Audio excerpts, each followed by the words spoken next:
Welcome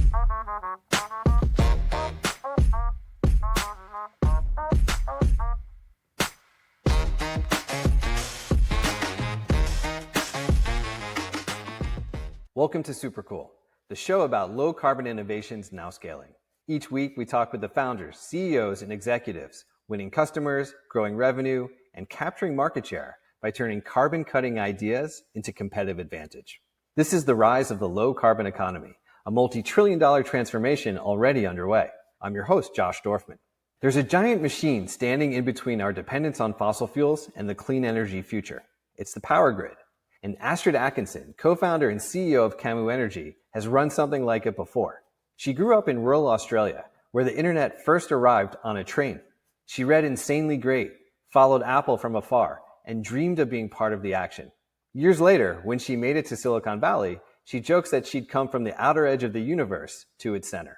At Google, she spent 15 years in site reliability engineering, keeping the company online with 5 nines reliability, which translates into 99.999% uptime, allowing less than 6 minutes of downtime per year. Search, Maps, YouTube, Gmail. If Google.com went down, her team got paged. She led the rollout of cloud computing, the backbone migration that unified Google's products, and the middleware team at the core of search. It's one of the largest, most complex machines on Earth. Dozens of data centers, thousands of networks, trillions of requests every day. And her job was to make it run like a single organism. And at that scale, she learned something. You can't just build infinite hardware. You have to trust software and visibility. You oversubscribe, balance loads, and keep pushing closer to the edge without breaking. That's what made the internet scale 1,000-fold. By the mid-2000s, she asked a mentor, who was a venture capitalist at the venerable firm Sequoia, what other problems were worth working on. What do you like, he asked. I like working on really large-scale problems, she said. His reply? Then I'm sorry, you'll have to stay at Google. At the time, he was right. Nothing else looked that big. Then climate made the decision for her. She did the math. Her son will be 37 in 2050, the year we're supposed to be finished with the energy transition, the year all the net zero promises are supposed to come to fruition. And that leaves one generation to solve it. And yet only one other machine felt as big and consequential as Google, the power grid. A system every bit as sprawling, as complex, and as critical, but still running on 20th century assumptions. Every new solar farm, every battery, every EV charger has to go through an interconnection process that plans for the worst case scenario. Even if a project has the potential to clash with the grid for only a few hours a year, the answer is usually the same. Wait years for a substation upgrade, or don't connect at all. The result is a massive backlog. Nearly 2,600 gigawatts of renewable energy and storage projects waiting for approval, roughly twice the country's total existing generation capacity. And that's the machine she chose to take on. Today at Camu, Astrid and her team are building the orchestration layer that lets the grid say yes faster, connecting EVs, data centers, solar, and batteries 10 times quicker than the old model allows. Instead of more construction and delays, Camu provides visibility and signals. Turn up, turn down, charge later. So assets can connect sooner, utilities can gain the control knobs they need, and flexibility becomes part of the grid's DNA. Founded in 2019, Camu already works with 11 utility-scale customers, including 3 of the country's largest investor-owned utilities, covering millions of ratepayers and managing gigawatts of load. And by enabling flexible interconnection, Camu helps asset developers get connected years faster than the traditional process allows, whether it's a hyperscale data center or a large solar and battery project. Astrid's insight is deceptively simple. The grid is only about 40% utilized most of the time. Flexible interconnection, demand-side flexibility, orchestration, these are the levers that make the energy transition possible at speed. So the future grid doesn't have to say no, it can say yes, but let's do it with flexibility. That's how the clean energy future wins. Here's my conversation with Astrid.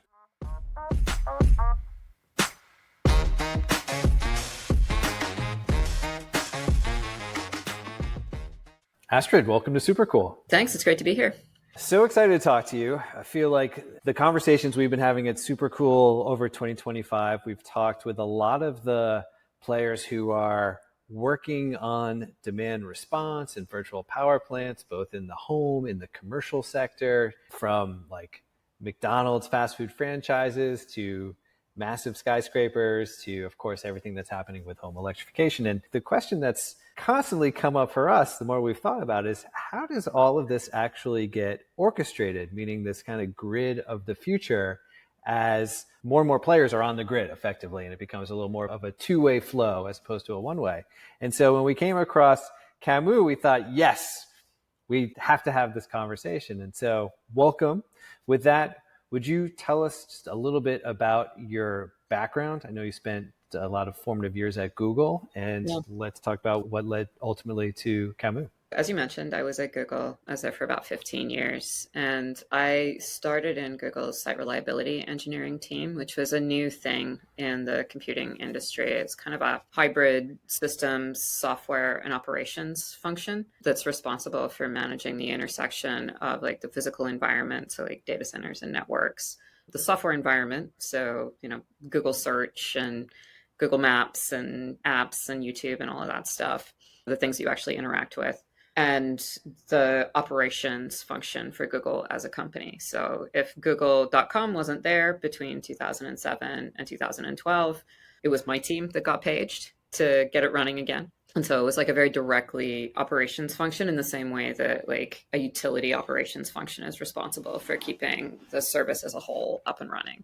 So it was a really interesting intersection of responsibilities and areas of concern, and a little bit unique in the sense that it really focuses on systems engineering. A couple of really cool things I got to do during that time. I was part of the team that developed cloud computing when it was new in the industry and then rolled it out internally across Google. I also worked on external cloud for a while, but really at Google, internal is kind of where it's at for that. Worked on search for a couple of years. Ran the software team that builds the middleware component for search, which is about half of the algorithm, if you want to think about it that way. And then the last thing I did at Google was head up a software infrastructure team that was building a common product infrastructure kind of underpinnings for all of Google's public-facing products. And I led a large-scale migration for all of Google's public-facing products onto that shared infrastructure. So you got to do all the cool stuff, all the good stuff. All the good stuff. Did you have a sense of that coming to Google or maybe coming to Silicon Valley? Was that the type of stuff you wanted to be engaged in? Oh, very much. I'm from Australia, and I spent most of my kind of formative young teenage years living in very remote rural communities. The internet came to my town on a train when I was about 13 or 14. It was like a demonstration thing for rural communities. But I had computers and I had books. And so I was, following Silicon Valley from afar. I read Insanely Great. I was a big fan of Apple. And then when I came to Silicon Valley, my now husband was actually working for Netscape in about 98, 99, which is when Netscape was like the kind of darling of Silicon Valley. It was the first .com boom. So it was the center of the universe. I'd had that experience of coming from the very outer edge of the universe to its center from the tech world perspective. And so it wasn't unfamiliar when I came to Google. So you're at Google, you're having this wonderful experience, you get to work on all these really cool projects.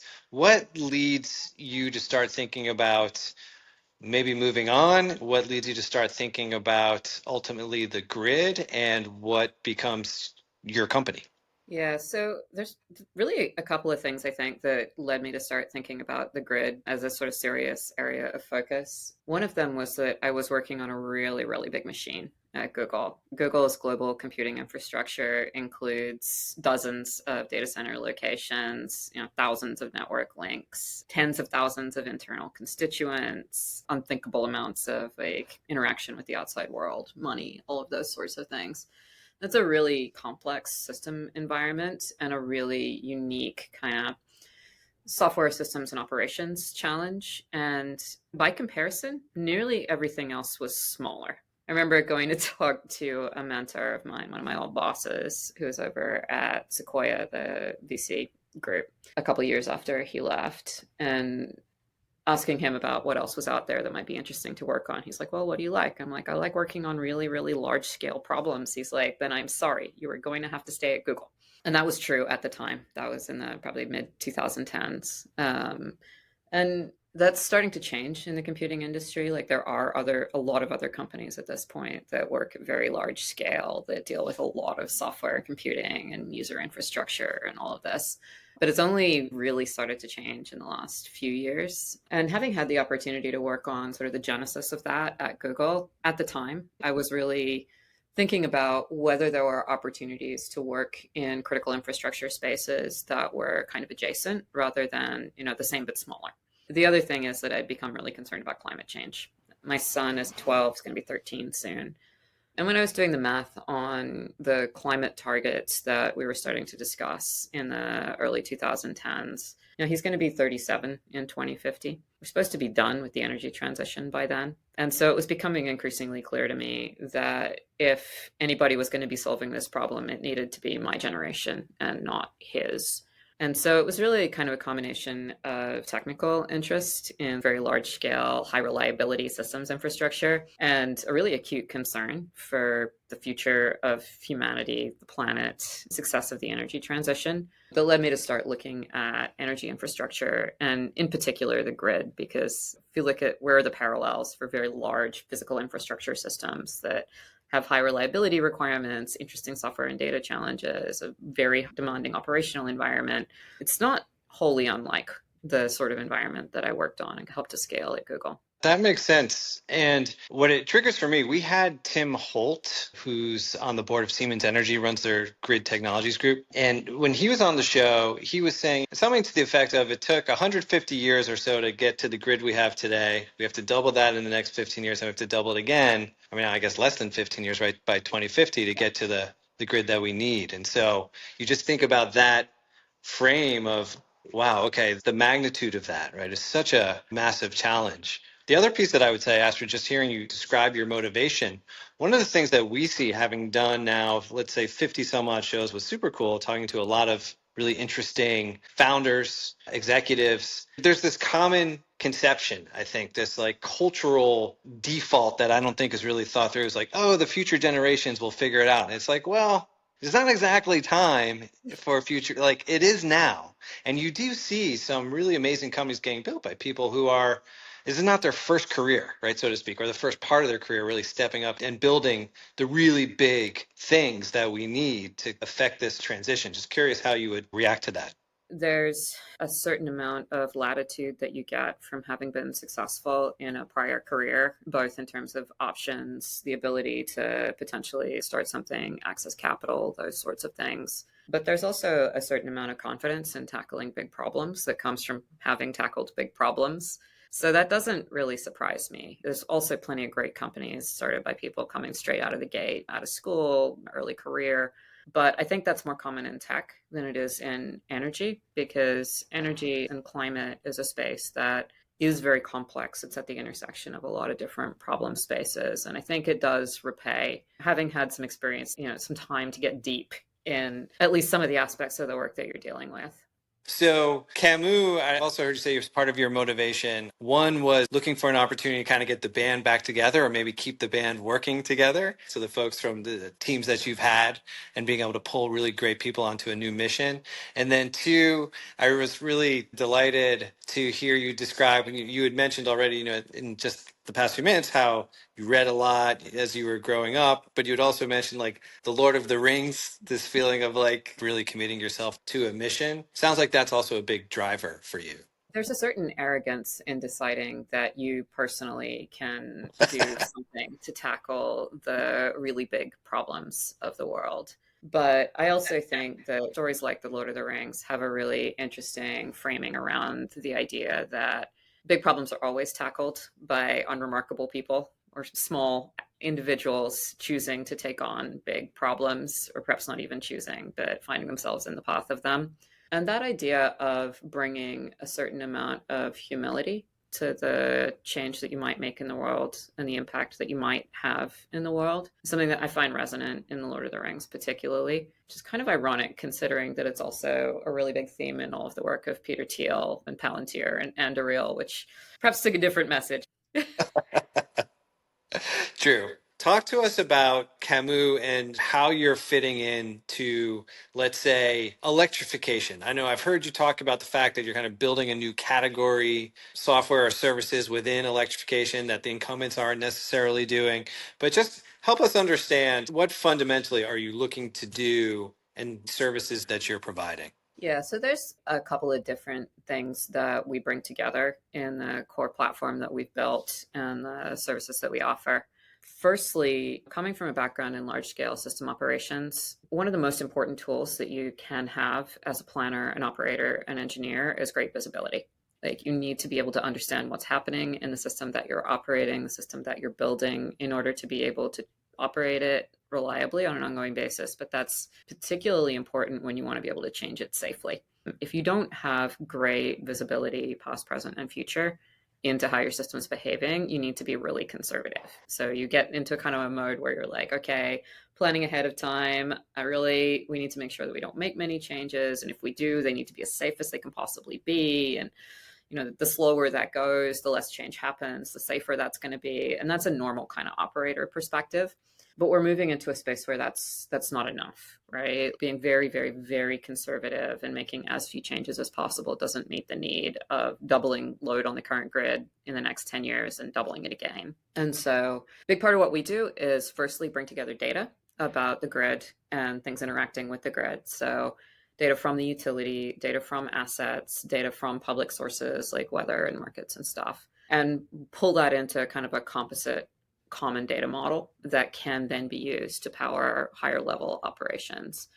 And that's something that it has been really challenging in the grid space, particularly because it requires cloud scale infrastructure. You need to be able to use a lot of computers to bring together all of that data, to make sure that you never throw any of it away, to be able to synthesize it into something like a real-time understanding of a system that does not have comprehensive real-time instrumentation. That was table stakes for my operator job at Google, operating Google as we went through probably 100x to 1000x scaling during the time that I was working on those teams. And it's very difficult to imagine supporting that kind of change without really great visibility into the system that you're working with. So that was one of the things that we were looking to bring as a software infrastructure, as a product company. The other is being able to map that to action. So understanding the grid is great, but you also need to be able to act on that. Use that understanding to engage with assets that are out there, whether those are residential, whether those are commercial, industrial, or even data centers, and say, like, okay, in order to operate safely within the margin for error that's on the grid right now, within the resources that are available, I need you to turn up, I need you to turn down. Perhaps you could charge a little later at night. Perhaps you, data center, could turn down the amount of power that you're asking for during critical windows to enable us to fit more data centers on the grid.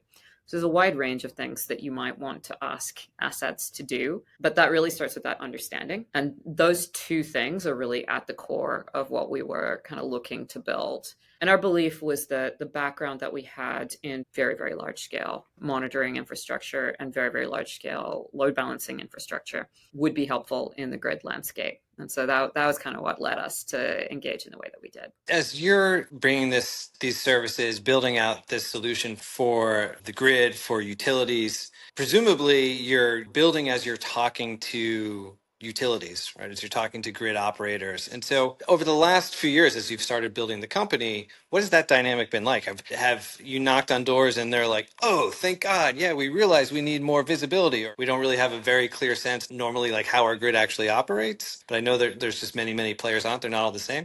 But what's that like as you start to go engage with the industry? Firstly, we have absolutely spoken to a very large number of utilities, both as customers, where we will bring utilities on board, sometimes as lighthouse customers, who we then work with to build product around, and also just more broadly in the industry. My team has done everything from broad interviews with folks across the utility space to workshops to engaging with folks on the research and kind of national labs side to better understand what the needs of the utilities really are and how to serve those. Now, secondly, there is no utility out there that's like, yes, I really just want to buy a product that gives me comprehensive real-time visibility to my grid. It's not something you can sell. At least it's not something that we can sell. It might be something that like Microsoft or GE could sell, but there's not a budget category for it for most utilities today. And so as a startup, there's both a technical development and a product development component in terms of, what can you build, what's needed, what's really helpful. And then there's also a commercial strategy component, right? Like, what can you sell? And in the utility space, especially when they buy from startups, utilities really want to buy specific kind of vertical solutions to a problem that they have. And that's actually what led us to really focus on interconnection as a problem space and flexible interconnection specifically, because it's just a really good core pivot point in terms of how we think about the grid, how we change the grid, how we manage change and growth, that both takes advantage of our ability to really understand the grid comprehensively, but also allows us to work with utilities to actually put the control knobs in place that they're going to need for any future orchestration to be possible. So that's really been a large part of our focus in the last, particularly year or two. Gotcha. So what does that mean? What does that enable? Everything of meaningful size that gets connected to the grid goes through an interconnection process. And during that process is when the utility is kind of thinking about how they're going to be managing assets or not managing assets, how they're going to be planning to support the things that get added. And that's where the existing interconnection process engages with a fairly conservative view of how we can add stuff to the grid. What the utility is going to do during an interconnection process is run an analysis to say, under worst case conditions for this particular point on the grid, it's this much loaded. And your nameplate capacity is this big, perhaps bigger than that. So if we're going to add your data center, your solar facility, your battery, your EV charging location to the grid, we're either going to need you to make it smaller to fit in the available window with the margin for error, or we're going to need to do upgrades. And that tends to be a very time-consuming process and a very expensive process. So there's a lot of stuff sitting out there, languishing in interconnection queues that honestly, most of the time could potentially just fit on the grid that we have, or could be added with less upgrades or less time than is required under the current process. But in order to be able to feel comfortable about doing that, the utility really needs to be able to understand what the ongoing operating profile of every point on the grid is. What does our capacity look like over every hour of the year for the next 10 years kind of basis? And they need to be comfortable that they have tools to manage those assets as they're getting added. The more that they have that visibility, insight, planning capability, and confidence, the more stuff we can fit on the grid that we have. And this is actually a really big part of the way that we've scaled out the systems that I used to work on at Google, this idea of oversubscribing the assets that they run on. So, Google also plans to an N+1 sort of failure profile, just like folks on the grid do. So we have as much capacity as we need, and then we have some extra capacity in case something fails. And actually, Google plans to N+2. We have some extra capacity for the thing that we definitely need to be upgrading, and then for something to fail, and then for things to operate. And in order to avoid that being absolutely prohibitively expensive in terms of having potentially double the amount of resources in network, computer, data center, whatever, we developed a lot of tools around things like, hey, could you turn load down part of the time? Could you divert some of it and not serve it under some circumstances? Could you calculate how much is likely to be used and then just take a statistical bet that not everything will be using the resources all at the same time, and actually just plan to have a little bit less than all those margins for error would imply, and maybe use a little more of the resource that you already have. And so that's something that is a really big part of how we scale computing systems like Google. That is fundamental to how our telecom system works. That's basically what 5G does, is kind of allow you to overlap kind of different categories of traffic and switch dynamically between them to carry a lot more traffic than you could otherwise. And so adding that capability to the grid, the ability to be smart about what's out there, plan conservatively so it won't fail, but do that in a tool-enabled way with really good technology, that's kind of at the core of what we're trying to enable. But it's also absolutely required in order to serve the kinds of load growth that are coming. This problem space has really changed in the time that we've been engaging with it. A few years ago, people were like, oh, load growth is coming, probably from EVs, but no one had seen any in 20 years, not in the US. And then starting a couple of years ago, people were like, oh, load growth, we've really seen some. It's 5%. And then 6 months after that, it was we're seeing 15% in some parts of our grid. And then a year after that, the data center queues hit. And people are like, oh no, we need the grid to be 4 or 5 times, 10 times the size that it currently is.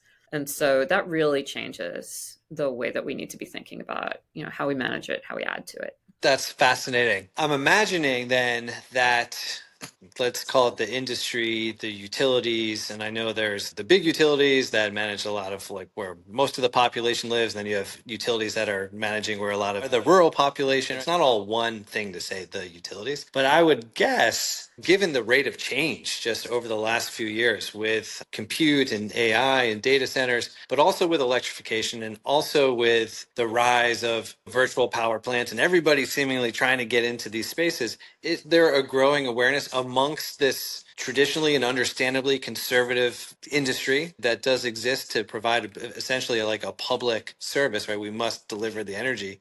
And I will say, well, if you want to know why the industry is relatively slow to change, is no CO gets fired for not being like overly innovative, but the grid goes down, right? Like you're going to lose your job. So where's the industry today? The change is coming so fast, or at least the signals have to be pretty bright, is what I would imagine.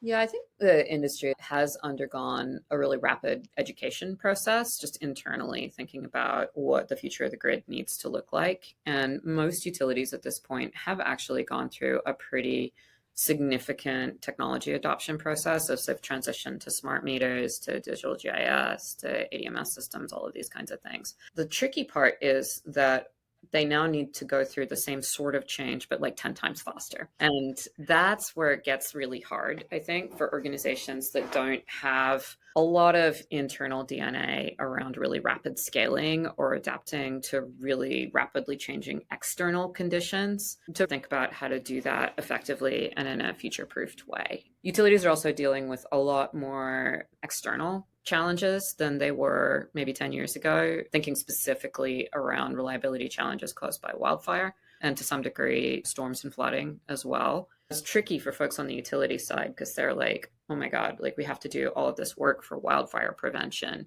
Then there's kind of this like, okay, well, how are you going to make data centers and EVs affordable? And they're like, well, of course we care about affordability. And they're looking at the load growth and they're like, I don't know, I guess we just charge the data center and we build a lot more generators. It's the tools we got. I don't think that the industry has enough experience with things like virtual power plants being a really effective solution at scale to be in a place where they're going to look to that as the first idea of how to solve this problem. From a utility perspective, that's like, I have a lot of big problems and you're asking me to add more big problems, not necessarily like this is the one thing that's totally going to fix all the challenges that I have. But we are seeing places where those technologies are being employed effectively and at scale. I think the transition towards a virtual power plant model in Puerto Rico is really interesting. In California, we're slowly starting to see very large virtual power plants become a part of the load management strategy for the state and for the CAISO. There are really good examples out there, and I think people know what that could look like. But I think the really tough thing for utilities is understanding how to incorporate potentially innovative technologies in ways that solve their core business, not in ways that sort of add new problems. I could see that. And yet at the same time, there is just load growth. You're much closer to the projections than I am, but I've seen projections recently. I've said, okay, AI is going to grow at a certain pace. It will require X percent of electrification. But if you look at simply the devices that are coming into new homes and electric cars, and I just had a chance to talk with the founder of Copper that's putting a battery in a stove, and just all of the stuff that's coming into the home, not because homeowners are like, oh, we love electrification, but because they're like, this is a better way to live. This is actually enhancing my quality of life. So for Camu, I mean, one of my questions when we've talked to Sunrun and Enphase and Renew Home, which was formerly like Nest Thermostats, all of these companies are talking about demand response, virtual power plants. We want to get the homeowner onto our app, signed up for our virtual power plant. We want to be able to aggregate and control the load. If I'm Nest thermostats across millions of homes, they all want to be in millions of homes. And the thought that keeps running through my head is, all right, how does the utility effectively have the capability to communicate with all of these various players as suddenly the grid, I get that demand response isn't necessarily the utility's like top strategic priority, but nonetheless, this future is also, I mean, some would say it's here. Some would say we're close to adopting it. It seems very exciting. And it does seem like it would create opportunities for utilities, but it also seems extremely complex to try to understand how to orchestrate that. When I just from the outside think about your company, that's something that springs to mind for me and says, oh, is this the layer? Is this the interface? Is this the piece that also helps that utility be able to predict a little bit how this is actually going to roll out in their territory? Yeah, I mean, that was certainly the role that we envisioned for ourselves and what we've been building towards. It's really important to note, like, we don't do control of individual assets except for some large ones. What we're really built for is translating an understanding of the grid into a signal that's then consumed by a virtual power plant provider or even a DERM system to say, like, okay, it is 12 o'clock on a Monday afternoon. Over here, we have some reduced capacity needs. We need you to turn down a little bit. By this afternoon, we're going to need you over here to be potentially discharging more. Solar peak, these solar plants need to curtail. Those are all signaling problems. This is how much of the grid you can use at a certain time. And so what we do is translate that understanding of the grid into a dispatch window or constraint window for individual assets. And then we hand that to the virtual power plant provider, to the asset provider, to the microgrid controller, whoever, for them to take an action against. So it's not a direct control model, it's a signal model where it's actually the asset's job to take that action. We also incidentally provide a service directly to large asset owners to enable them to do this basically sort of on their own with a kind of a lightweight integration with the utility, which is something that we started doing in the last year or so, because it turns out actually you can do that from the asset side as well. But it's just fundamentally this idea of you can translate grid need into a capacity window for the asset and then operate within grid need. The reason that we think about it that way is the core of the challenge that we're trying to help our grid operators tackle and our asset developers tackle is how do we fit more stuff into the grid that we have? The existing grid is typically not more than about 40% utilized at any point. So if we look at challenges like load growth associated with household electrification, if we continue to plan and manage that load growth in the way that we traditionally have, which is just building to worst case with a 2 to 3x buffer, then the upgrades associated with that potentially become really expensive. Whereas if you can ask the cars to charge at a slightly different time, maybe you don't have to do that upgrade for a while or even at all. So we have done work in the past with utilities on quantifying the potential value in terms of deferred or avoided grid upgrades for managing assets of different sorts. What would it cost to upgrade the grid for 5 or 10 or 20% EV growth? And then what would it save if you could just manage all of those assets within available grid capacity? And so it's in those avoided upgrades or deferred upgrades that we have the ability to just really get a lot more efficiency out of the current grid. And this applies to our data centers and our big assets as well. Because in general, if you could be a little bit more efficient, you can fit a lot more stuff. And so that central signaling role of sitting between an understanding of the grid and being able to communicate that to all the things is kind of what we think of when we think of orchestration. But we're not a DERMS provider for like all of the thermostats and batteries and so forth, because there's only so many things that you can do well.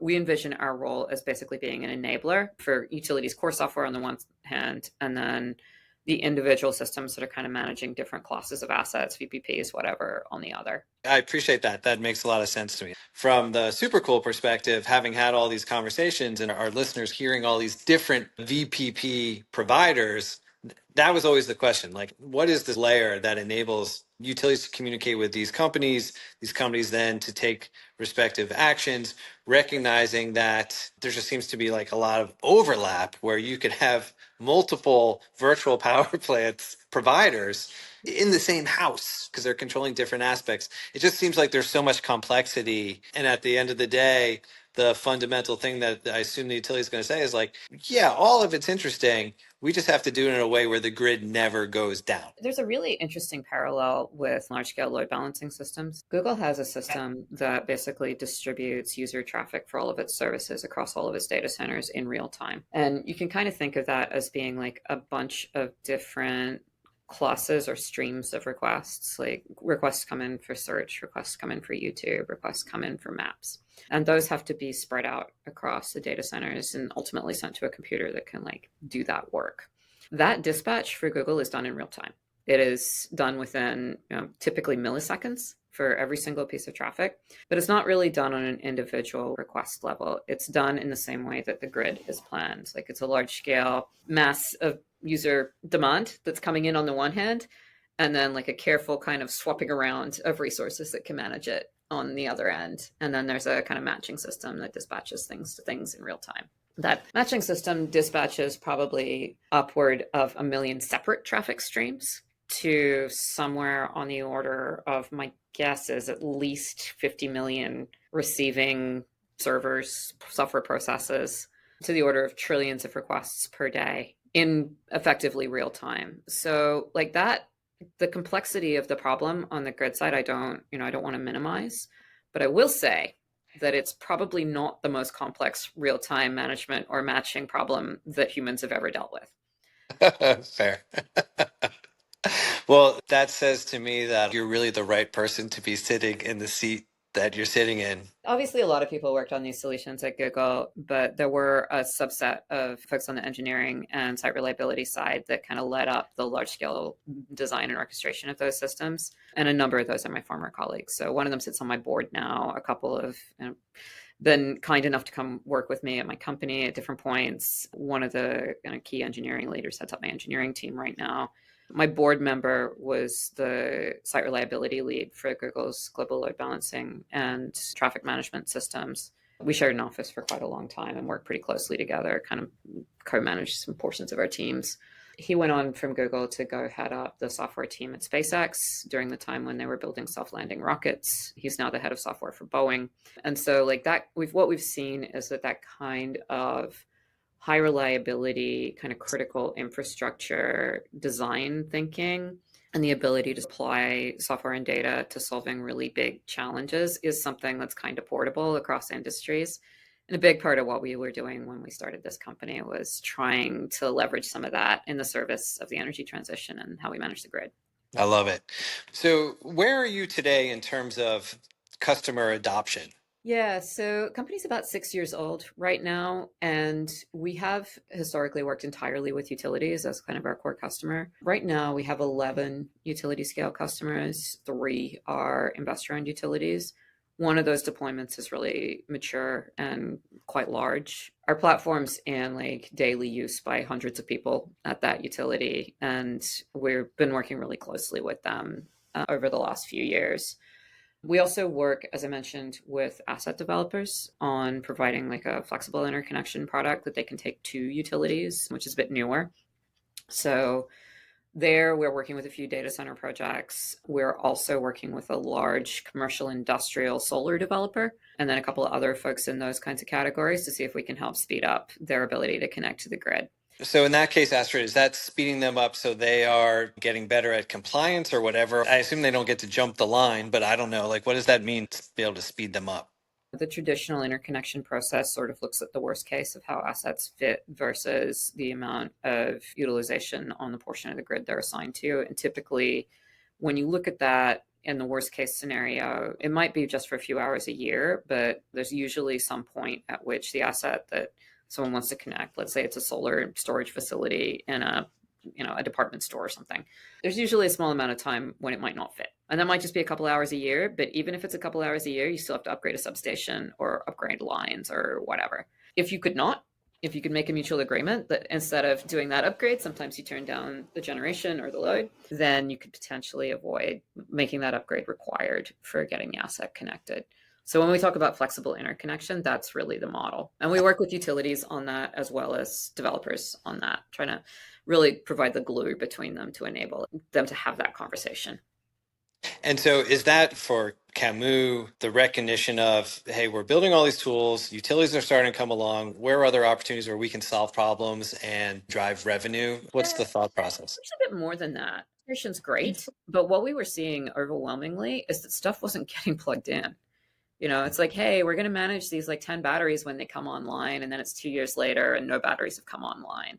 Or like, yeah, we're looking at all these fleet charging opportunities. How are they going to get connected? And then if they do get connected, they get connected with like diesel generators or batteries like way back behind the connection. What we were really seeing with the utilities that we worked with was that if you don't intervene at interconnection time to say, hey, we need some tools to manage this thing, when it gets connected, it isn't manageable. So you can't orchestrate it. So if you want to orchestrate stuff, you kind of need to get involved at interconnection time and facilitate that conversation between the utility and the asset to say, hey, could we manage this thing some of the time? Could we turn it down some of the time? How would that be valuable to you, the asset developer? Or do you want to offer that service to the utility? Because overwhelmingly, if you don't have that conversation when it gets plugged in, it gets plugged in and then you can't do anything with it. Like, it's just a big load and it does big load things, but it's not one you could turn down if you needed to. I see. Is that like a situation that you discovered as you were building, or is that something that you kind of knew going in? Something that was becoming increasingly apparent to us over time. When we started, we were, I think, like many companies in this space, kind of operating under the assumption that runaway consumer adoption of electrification technologies would be the driver for large scale change on the grid. Like, people would be getting so many batteries and EVs and stoves and solar panels and all of these things that you would absolutely need to be able to change the grid and how we manage it to be able to manage all of those things. And what we really saw in practice was that people were adopting those technologies, but because there's a lot of margin for error in the way that we manage the grid, residential technology adoption doesn't, especially in its early stages, doesn't necessarily require the utility to change the way that it operates the grid. It might require them to change the way that they plan. And what we were seeing was that there was more bang for your buck from an orchestration perspective in managing larger assets. And so we started really focusing on stuff that was like battery or EV or larger. And then as we were kind of working with that, what we were seeing was that there was a real opportunity to speed up connection of controllable assets, working in the kind of mid-range to larger distribution side. And so that's where we sort of start looking at things like commercial and industrial battery, larger scale solar, those sorts of things. That was always a part of the work that we were doing. But it's basically like, if you think about like, where's the most bang for your buck in increasing the efficiency of the grid, getting clean technologies connected sooner, enabling electrification sooner, more bang for buck and bigger assets. And there are plenty of people who want the job of dispatching a home or a thermostat or a smaller asset type who still need a grid signal. And so we were focusing more and more on those bigger assets. But it was also just from the perspective that once they get plugged in and they're controllable, then you can orchestrate them. But if they're not controllable, you can't. I understand that. So given where we are today, how would you assess, I mean, we started this conversation, we talked about the timetable, we talked about if we're going to solve this by 2050 in the time frame that the scientists have said we have to get to our net zero targets. What is your forecast? I mean, what do you see happening over the second half of this decade? Like, where are we going to be? Where's Camu going to be? Or just where's the industry going to be in terms of the orchestration and what you're working on? The really sharp uptick in demand being driven by data centers is a critical part of that story. The ability to meet that demand using the existing approaches for how we kind of plan and manage the grid is going to be minimal. Firstly, we're going to have a lot of trouble getting that many new large assets plugged in. Secondly, it's going to be prohibitively expensive. Then there's challenges around also like parts availability. Like, can you upgrade that many substations? Can you upgrade all those transmission lines? Like, probably, but kind of slow. So if we're going to meet anything close to the sort of demand increase that we're seeing, we're going to need to get creative. But I also see a tremendous opportunity in that. Because one of the things that makes it really hard to use renewable generation at scale for the majority of our power supply is that you need to match supply and demand. And the sun only shines during the day and wind blows when the wind blows. And we've never had the kind of very, very, very large scale flexibility on the demand side that will be required to utilize renewables at the sort of scale that we will eventually need to be utilizing them. Now we've got more batteries coming on. That's awesome. But it'd be really great would be if we had a lot of very, very large sources of demand that could be moved around in time, that maybe had batteries co-located and we're able to bring some of that battery fleet that we're going to need on board with them. And so I do see a tremendous opportunity in the load growth that is ahead of us to be able to get the kind of demand side flexibility that we were always going to need to be able to operate a grid that has a very high percentage of renewables. This is not a technology problem. We have technologies for clean generation. We have technologies for understanding big systems and managing them in real time, all of these kinds of things. But we have never really had an answer to where that flexibility was going to come from. And now we might. And I think that's really exciting. I absolutely agree with that. And so for you personally, running this company, this shift, what has it been like for you? I mean, it's different, right? You're the CEO. It's a different role. Being the CEO of a startup and the founder of a startup is certainly a stressful role.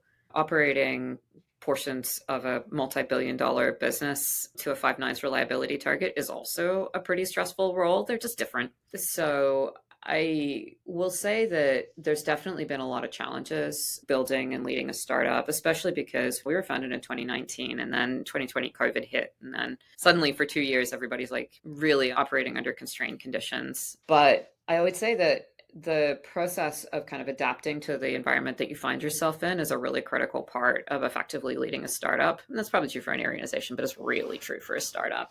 And so the changes that we've seen in the industry, I think, are really interesting and really exciting. And because we're a startup, we are able to react thoughtfully to the situation in front of us without necessarily the tremendous weight that a larger company might have in pivoting its focus or pivoting its products or sort of moving where it focuses and operates. There's a kind of a unique value to being a startup in a time of extreme change. We are also engaging in a really big space with really big competitors, and that has some, I would say, some unique challenges in the utility industry, particularly because utilities, they spend a lot of money on software and system solutions and so forth, but they also really like to buy from large vendors. And so figuring out a path that works as a startup, it's always been challenging in this space. But boy, I really feel like we came into this at the right time, because we had a solid few years of building product ahead of like this current really dramatic load growth moment. That let us, put us in a position where we could adapt really quickly and provide solutions that the industry desperately needs. That's all been fun. I have a family, I have dogs, I go for long walks every afternoon. I'm not going to say my job's not stressful, but I also feel like I have a pretty good foundation. Yeah. This is the work that I want to be doing. When you think about those competitors, some of the biggest companies on the planet, right? Siemens Energy, Schneider, ABB. I think back to, so when, I don't know if I mentioned this to you, but I had started this company, Planted. I think I may have mentioned that beforehand with a couple of guys from SpaceX, right? And so we're doing building materials. One of the first conversations that we had early on was with a guy who had been the senior vice president of operations at Weyerhaeuser, like the biggest building materials company. They own like 10% of US forests. I mean, just the giant in the space. And the question that I asked him before we launched or before we incorporated was, if we do this, is anyone going to pay attention to us? Now, it was a different industry, right? But I was like, Weyerhaeuser could probably, just through like regulatory connections, whatever, maybe nip our little thing in the bud, and different dynamics. But I was very cognizant of, do we go forward, or just what is that dynamic going to be like? And mostly it was like every other industry where it was like, no, they're just going to ignore you because you're not the first one that's ever tried to do something like this, and you're probably going to fail. And I was like, great, that's exactly what I want to hear. We will go forward, right? Yours is a little different because everything's moving so fast, whereas we were working in building materials where nothing moves fast, right? The industry's the same as it's been for 80 years. That's why we wanted to do something disruptive. So I'm not saying that the dynamics are in any way similar, but I am curious, to the degree you can talk about it, what those relationships might be like, or those conversations might be like within the industry as you're doing certain things and those players do other things. Depends a lot on the specific company, but one conversation that I've had with folks on the sort of large industrial side, the GEs of the world, the Siemenses of the world, is that they're very well set up to take products to scale, to deploy at scale, and to manage those large scale relationships, but that they're not always super well set up to do innovation within the company. Now, that's not true of all of them. Some of them do have very effective innovation teams, but in some ways, the role of startups in this industry is to be the engine of innovation that can then feed into stuff going to scale later. And it's also a way for, broadly speaking, for an industry to try some things out and see what's important and what works and what sticks and what doesn't. Most of the major players in the space, I don't think, are going to bother to sort of snuff out a small company, they're just going to go and sell $100 million contracts and host very large cocktail hours and really nice launch events and never think about us twice, right? Like, much like your company, there's a bit of like, I could barely even notice you exist. But I do think that for us to be successful in the way that we want to be, that does eventually mean that we move onto the radar. And I don't know what that'll look like. We've certainly had some really good conversations with other players in the space about collaboration. And I think that there's some really good opportunities there. We'll see. One of the things that I mentioned when I talked with Tim Holt at Siemens Energy, he laid out a vision for the future.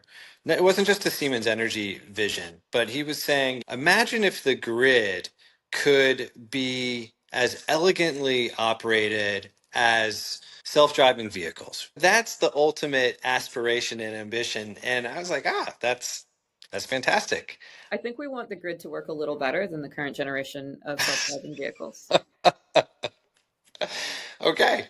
Fair point. Fair point. But to that point, that idea about being able to intelligently automate common functions and to manage a lot of the complexity of a very complex system is a very valid one. I mentioned the board member who used to be at SpaceX. He actually also headed up Tesla's self-driving vehicle development for a bit, and then headed a self-driving vehicle, or headed the engineering division for a self-driving vehicle company for a while. There are a lot of overlaps actually in terms of thinking about like taking in a lot of data about the environment and then providing a well-tuned automated response to it, which you then surface with operator tools to ultimately a human who's mostly watching things happen and maybe only intervening under certain circumstances. So I think it's not a bad metaphor. But I also think that we don't need to go all the way to a full self-driving car to dramatically improve the way that we manage the grid today. Like, we can leverage technologies that have been developed in, related industries and get really far. Will we ultimately want that intelligent kind of self-healing system? Like that too, yes, but it can be done in stages. Well, I feel like I could go on with many, many more questions. So hopefully this is the first conversation, and then we'll get to have another one as you continue to grow Camu. I think it's just such a fascinating company that you're building and where you're sitting. So I appreciate all the work that you're doing, and I'm very excited that you and your team are doing it, and wish you continued success on this journey. Really appreciate it. It was a great conversation. Thanks for having me.